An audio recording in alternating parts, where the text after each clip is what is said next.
అప్పుల బాధలు వెంటాడుతున్నాయా? అయితే 6 జేవిఆర్ వారి జాతిరత్నాలు ధరించండి.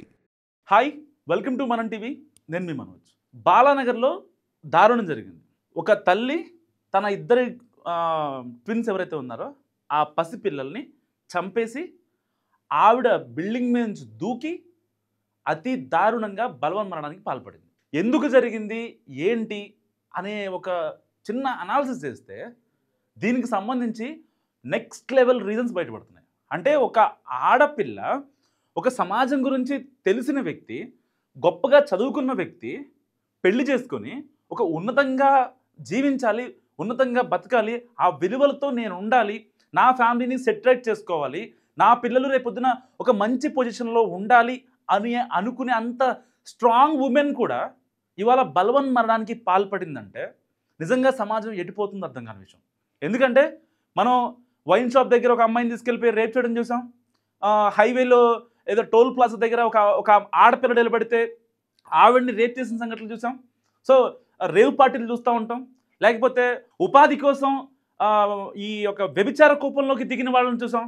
కానీ ఒక ఆడపిల్ల, ఒక తెలుగు అమ్మాయి ఒక ఉన్నతమైన విలువలతో తన ఫ్యామిలీని తాను పోషించుకోవాలి, ఏ టైంలో ఏ నిర్ణయం తీసుకోవాలి, ఒక మంచిగా చదువుకొని అత్తమామల్ని కాపాడుకుంటూ అమ్మ నాన్నలకి దగ్గరగా ఉంటూ భర్తని మంచిగా చూసుకుంటూ పిల్లలు మంచిగా ఉండాలి వాళ్ళకి కొంచెం యాక్చువల్గా ఇక్కడ ఈ కేసులో అంటే ఎందుకు ఎగ్జాంపుల్ స్ట్రెస్ చేస్తున్నానంటే అలాంటి స్ట్రాంగ్ ఉమెన్ కూడా ఇంతలాగా బలవన్మరణానికి పాల్పడతారా? అది కూడా నవమాసాలు కని పెంచిన పిల్లల్ని కూడా, అభంశువం తెలియని పిల్లల్ని కూడా చంపేసి ఆవిడ కూడా చనిపోయిందంటే నిజంగా అసలు సమాజం ఏం తీసుకుంటుంది? ఇక్కడ ఉన్న మెసేజ్ ఏంటి? ఎందుకంటే ఆవిడ ఎప్పుడు నిత్యం కూడా ఏదైతే లక్ష్మీదేవి చనిపోయిన ఆవిడ ఉందో, బాలనగర్లో చనిపోయిన ఆవిడ చాలా ఇదిగా ఉంటారు. సమాజంలో జరుగుతున్న కొన్ని దారుణాల గురించి ఆవిడ రెస్పాండ్ అయ్యారు. రీసెంట్గా అక్కడ ఉన్న వాళ్ళతో ఏదైతే లక్ష్మీదేవి చనిపోయిన అపార్ట్మెంట్లో వాళ్ళు చెప్తుందంటే, నేను కొన్ని బైట్స్ విన్నాను. వాళ్ళు చెప్పేది ఏంటంటే రీసెంట్గా కూకట్పల్లిలో సహస్ర అనే అమ్మాయిని ఒక బాలుడు చంపేశాడు. 10th క్లాస్ చదువుతున్న అబ్బాయి చంపేశాడు. ఆ అమ్మాయి ఏజ్ 10 years. సో ఆ అమ్మాయిని చంపే విషయంలో అలా ఎలా చంపుతాడు అంటూ కూడా ఆవిడ మాట్లాడిందంట. ఏదైతే చనిపోయిన ఆవిడ లక్ష్మీదేవి అంటే సమాజంలో జరుగుతున్న ఇష్యూస్ గురించి మాట్లాడాలి, లేకపోతే దాని గురించి రెస్పాండ్ అవ్వాలంటే ఏదో నోరుంది కదా అని మాట్లాడటం కాదు, దాని గురించి ఆ ఫీల్ అయ్యే తత్వం కావాలి. అసలే అంటే ఆ ఇన్సిడెంట్ మా ఇంట్లోనే జరిగింది, రేపొద్దున మా ఇంట్లో జరిగితే దానికి మనం ఎలా రెస్పాండ్ అవ్వాలి అని ఒక నైజం ఉంటే మాత్రమే, ఉండేవాళ్ళు మాత్రమే మాట్లాడగలరు. వాళ్ళు మాట్లాడిన దాంట్లో అర్థం పర్థం ఉంటుంది. సో అలాంటి వ్యక్తి ఇవాళ ఇద్దరి పిల్లల్ని చంపేసింది. ఎందుకు చంపింది ఏంటి అని ఆరా తీస్తే ఇద్దరికి గొడవలు లేవని ప్రతి ఒక్కళ్ళు చెప్తున్నారు. ఏదైతే అనిల్ అనే అబ్బాయి సాఫ్ట్వేర్ కొలువు చేస్తున్నాడు, ఈవిడ ఇంట్లోనే ఉంటుంది, అండ్ ఈవిడ మంచి వెల్ ఎడ్యుకేటెడ్. సో అంతా బాగానే ఉంది, అంతో ఇంతో సేవింగ్స్ పెట్టుకున్నారు పిల్లల కోసం. ఏదైతే ఆ అబ్బాయి ఉన్నాడు కదా కార్తికేయన్, ఆ కార్తికేయకి కొంచెం మాటలు రాని పరిస్థితి. సో దానికి థెరపీ కోసం నిత్యం వివాదాలు జరిగేవి వీళ్ళిద్దరి మధ్య. సో అవి ఎలా ఉంటుందంటే చాలా, అంటే నేను వాళ్ళ ఇద్దరిది ఎవరైతే భార్యాభర్త ఉన్నారో వాళ్ళిద్దరూ ఎలా ఉండేవారో నేను చూడలేదు. కానీ కొన్ని ఘటనలు, ప్రీవియస్గా జరిగిన ఘటనలను కంపేర్ చేసి ఒక్కసారి ఆలోచిస్తే సాఫ్ట్వేర్గా వర్క్ చేస్తున్న ఎంప్లాయీస్ కొంచెం మెంటల్ స్ట్రెస్ ఎక్కువ తీసుకుంటారు. కొంచెం కాదు, చాలా తీసుకుంటారు, మీకు తెలిసిన విషయమే. సో ఇలాంటి నేపథ్యంలో ఆ అమ్మాయికి అతని ఆఫీస్ టెన్షన్స్ ఏవైతే ఉన్నాయో ఆ అమ్మాయి మీద కొంచెం పెట్టడం జరిగింది. ఇక్కడ వాళ్ళ అమ్మాయి ఎవరైతే ఉన్నారో లక్ష్మీదేవి మమ్మీ డాడీ నిత్యం పిల్లలను చూడటానికి వచ్చేవాళ్ళు. బాలనగర్లో పద్మారావు నగర్ ఆ హౌస్కి వచ్చి చూసేవాళ్ళు, మాట్లాడేవాళ్ళు, కాసేపు పిల్లలతో ఆడుకొని వెళ్ళేవాళ్ళు, అంతా బాగానే ఉంది. కానీ ఎప్పుడైతే ఆ 2 ఏళ్ల బాలుడికి మాటలు రావట్లేదో అప్పటి నుంచి ప్రాబ్లం స్టార్ట్ అయింది. సో పెళ్ళయి 3 ఏళ్ళు అవుతుంది వీళ్ళదేమో నూజివీడు. సో నూజివీడు నుంచి వచ్చారు, ఇక్కడ పెళ్లి చేసుకున్నారు, అంతా బాగానే ఉంది. ఆ అమ్మాయి మంచి వెల్ ఎడ్యుకేటెడ్. వీళ్ళిద్దరి మధ్య గొడవలు కూడా ఎప్పుడు రాని పరిస్థితి. అంటే ఒక బెస్ట్ కమ్యూనికేషన్ వాళ్ళిద్దరి మధ్య ఉంది. సో ఎలాంటి గొడవలకు కూడా తావు లేకుండా ఆ అమ్మాయి కుటుంబాన్ని పోషిస్తున్న పరిస్థితి. సో బియాండ్ ద బాక్స్ ఒక ఆడపిల్ల అర్థం చేసుకునే ఆవిడ భార్య ఇంట్లో ఉంటే భర్త ఎంత హ్యాపీగా ఉంటాడో మనం చాలా ఘటనలు చూస్తూనే ఉన్నాం. నిజంగా మొన్నటి వరకు కూడా ఈ ఘటన వీళ్ళకి మంచి ఎగ్జాంపుల్ చాలామందికి. అంటే ప్రపంచానికి తెలియదు కాబట్టి, ఇవాళ తెలిసారు కాబట్టి ఎగ్జాంపుల్ అని చెప్తున్నాను. సో తెలియదు కాబట్టి ఎవరో మాట్లాడుకునే పరిస్థితి లేదు. కానీ ఆవిడ తెల్లవారుజామున ఇద్దరి పిల్లల్ని ఏదైతే ఆ దుండులకేసి నొక్కేసి వాళ్ళ ఊపిరి పోయాక ఆవిడ 3rd ఫ్లోర్ నుంచి నడుచుకుంటూ వెళ్ళి టెర్రస్ పైకి వెళ్ళి అక్కడి నుంచి దూకి బలవన్మరణానికి పాల్పడింది. నిజంగా ఒక్కసారిగా బాలనగర్ ఉలిక్కి పడింది ఆవిడ మరణంతో.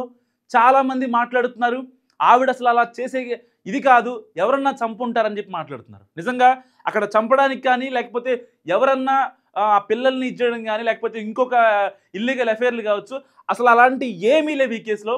కేవలం ఆ లక్ష్మీదేవి పడ్డ మెంటల్ టెన్షన్ మాత్రమే కనిపిస్తుంది ఇక్కడ. సో ఆవిడ మెంటల్ టెన్షన్కి నిజంగా కారణం ఎవరు అని కొంచెం డీప్గా మనం ఆలోచిస్తే ఇక్కడ అనిల్ మాత్రమే కనిపిస్తున్నాడు. ఎందుకంటే అత్తమామల దగ్గర నుంచి ప్రెజరు, అమ్మనాన్నల దగ్గర నుంచి ప్రెజరు, అసలు ఆ అమ్మాయి తీసుకునేది కాదు. ఇంటి పక్కన వాళ్ళు కావచ్చు, ఇంకోళ్ళు చెప్పేది అసలు వాళ్ళ వాళ్ళ అమ్మ నాన్న కావచ్చు, అత్తమామలు కావచ్చు, వస్తారు, చూస్తారు, వెళ్ళిపోతారు. వాళ్ళ అమ్మ నాన్న అయితే ఇంకా ఇదిగా పిల్లల కోసం వచ్చి వాళ్ళతో ఆడుకొని వెళ్ళేవాళ్లే తప్ప ఆవిడ ప్రెజర్ తీసుకునేది కాదు. సో ఇంకా అన్ని ఫ్యాక్టర్స్లో ప్రెజర్ లేనప్పుడు ఇక ప్రెజర్ ఎక్కడి నుంచి వచ్చిందా అంటే భర్త అనిల్ కుమార్. సో అనిల్ కుమార్ దగ్గర నుంచి మాత్రమే ప్రెజర్ రావడానికి అవకాశం ఉంది. ఎందుకంటే అతనికి ఉన్న ఆఫీస్ టెన్షన్స్ కావచ్చు, లేదంటే ఆ పిల్లాడికి మాటలు రావట్లేదు. ఎందుకంటే కొన్ని కేసులు చూస్తూ ఉంటాం. ఇప్పుడు మా అక్కోల పిల్లోడు ఉన్నాడు, వాడికి 4 ఏళ్ల దాకా సరిగ్గా మాట్లాడేవాడు కాదు. ఇప్పుడు కూడా కొన్ని రెస్పాండ్ అవ్వడు. అంటే కొంచెం భయం ఉంటుంది, లేదంటే వాళ్ళు ప్రాపర్గా రెస్పాండ్ అవ్వలేని పరిస్థితి అన్నమాట. సో ఇక్కడ 2 ఏళ్ల బాలుడికి మాటలు రావట్లేదు, లేట్గా అసలు వస్తాయో రావో. ఎందుకంటే అప్పటికే ఈవిడికి కుటుంబ నియంత్రణ ఆపరేషన్ చేయడం జరిగింది. సో మళ్ళీ పిల్లలు పుట్టే ఛాన్స్ లేదు. దానివల్ల ఈ అనిల్ కుమార్ ఎవరైతే ఉన్నారో అతను మరింత స్ట్రెస్ పెట్టడం జరిగింది లక్ష్మీదేవి పైన. సో రేపొద్దున మన వారసుడు వాడికి మాటలు రాకపోతే ఎట్లా ఏంటి అని చెప్పి కొంచెం మెంటల్ ప్రెజర్ పెట్టే అవకాశం ఉంది ఇక్కడ ఈ కేసులో. సో అలాంటి కేసులో రేపొద్దున ఆ అమ్మాయికి ఎలా ఉంటుంది, నాకు పుట్టిన పిల్లలు, మనకు పుట్టిన పిల్లలు ఇలా అవుతున్నారే, మాట్లాడలేకపోతున్నారే అనే ఒక బాధ. అంటే వాళ్ళ ఆయన ఆఫీస్కి వెళ్తాడు, పని చూసుకుని వస్తాడు, బాగానే ఉంటుంది. కానీ అన్న మాట ఏదైతే ఉంటుందో అది మైండ్లోంచి పోనే పోదు. ఒక మాట అనుకుంటారు, ఏదో భర్త భార్యని సింపుల్గా అనేసాడు అనుకుంటారు. చాలామంది మగవాళ్ళు చేసే చిన్న మిస్టేక్స్ ఇవి. సో వాళ్ళు ఆఫీస్కి వెళ్ళిపోతారు ప్రశాంతంగా, మళ్ళీ వస్తారు, అంతా బాగానే ఉంటుంది. సో కొంచెం బుజ్జగించడం, బామాడడం ఏదో ఒకటి జరుగుతుంది అక్కడ. సో మళ్ళీ అయిపోతారు, కలిసిపోతారు. కానీ వాళ్ళు అన్న మాట ఏదైతే ఉంటుందో నిజంగా దాన్ని తీసుకోవడానికి చాలా టైం పడుతుంది వాళ్ళకి. అసలు నన్ను ఎందుకు అన్నారు, నన్నే ఎందుకు అన్నాడు, నేను ఏం చేశానని అన్నారు. సో ఇలాంటి మెంటల్ టెన్షన్స్లో ఆడవాళ్ళు బతుకుతూ ఉంటారు. సో అలాంటి లక్ష్మీదేవే ఈ కేసులో ఇప్పుడు ఆ భర్త అన్న మాటల వల్లే నిజంగా ఆవిడ మనస్తాపానికి గురైంది. రేపొద్దున ఒకవేళ పిల్లాడికి మాటలు రాకపోతే ఎలా పరిస్థితి అనేదే ఇక్కడ బూచిగా కనిపిస్తుంది. సో ఆయన అన్న మాటలు కావచ్చు, ఎందుకంటే ఇప్పటికే ఆపరేషన్ అయిపోయింది. సో దానివల్ల కొన్ని కాన్సిక్వెన్సెస్, ఇప్పటికే హాస్పిటల్ దిగుతున్నారు. సో వీళ్ళిద్దరూ ఎడ్యుకేటర్స్ కాబట్టి ఆ అబ్బాయి మాట్లాడటానికి, ప్రాపర్గా మాట్లాడటం కోసం దానికి సంబంధించిన కౌన్సిలింగ్ కావచ్చు, థెరపీస్ కావచ్చు, అవన్నీ ఇప్పిస్తున్నారు. కానీ కట్ చేస్తే ఈవిడ సూసైడ్ చేసుకుంది, పిల్లల్ని చంపి మరి. అసలు అంత కర్కోటకంగా మారాల్సిన అవసరం నిజంగా ఎందుకు వచ్చింది అసలు? ఒకవేళ భర్త ఏం ప్రెజర్ పెట్టకుండా ఆవిడ చనిపోయిద్దా అంటే అది అబద్ధం. ఎందుకంటే క్లియర్ ఇది. ఇంటి పక్కన వాళ్ళు చెప్తున్నారు, ఇంటి కింద వాళ్ళు చెప్తున్నారు, ఆ 2nd ఫ్లోర్లో, 1st ఫ్లోర్లో ఈవెన్ ఓనర్ కూడా చెప్తున్న పరిస్థితి. మాకైతే వాళ్ళు పెద్దగా గొడవ పడిన దాఖలా ఏం కనిపించట్లేదని చెప్తున్నారు. కానీ సంథింగ్ ఈజ్ ఫిషీ ఇక్కడ. ఒక మహిళ, ఒక అమ్మాయి తాను బలవన్మరణానికి పాల్పడింది అంటే అక్కడ ఒక బిగ్గెస్ట్ రీజన్ ఉంటుంది. పిల్లల్ని కూడా చంపిందంటే అసలు నెక్స్ట్ లెవెల్ రీజన్ లేకపోతే జరిగే పని కాదు. ఒకవేళ దీని వెనకాల కాన్స్పిరసీ ఏదైనా కుట్ర ఉంది అని అనడానికి కూడా ఛాన్స్ లేదు. ఎందుకంటే అక్కడ ఆవిడికి అనిపించింది. సో ఆవిడ ప్రెజర్ తీసుకుంది, అందుకే ఆవిడ చనిపోయింది, అందుకే ఆవిడ పిల్లల్ని కూడా చంపేసింది. ఇది వాస్తవం. సో మరి అనిల్ కుమార్ని ఇన్వెస్టిగేషన్ చేస్తే దాని ద్వారా అతను ఇచ్చే ఇన్ఫర్మేషన్ ద్వారా ఇంకేమన్నా నిజాలు రావచ్చేమో చూడాలి. సో పర్టికులర్గా ఈ కేసులో మాత్రం ఇక్కడ నాకు తెలిసైతే ఆవిడకి ఒక హిడెన్ ప్రెజర్ ఉంది. ఆ ప్రెజర్ ఎందుకంటే బెస్ట్ కమ్యూనికేట్ చేసేవాళ్ళు చెప్పుకుంటారు, ఈజీగా చెప్పేసుకొని నా ప్రాబ్లం ఇదని చెప్పి కొంచెం బాధని ఆ భారాన్ని తగ్గించుకునే ప్రయత్నం చేస్తారు. ఇప్పటిదాకా ఆవిడ ఇంటి పక్కన వాళ్ళతో కావచ్చు, భర్తతో కావచ్చు, వాళ్ళ అమ్మ నాన్నలతో కావచ్చు, అత్తమామలతో కావచ్చు మాట్లాడింది, చేసింది.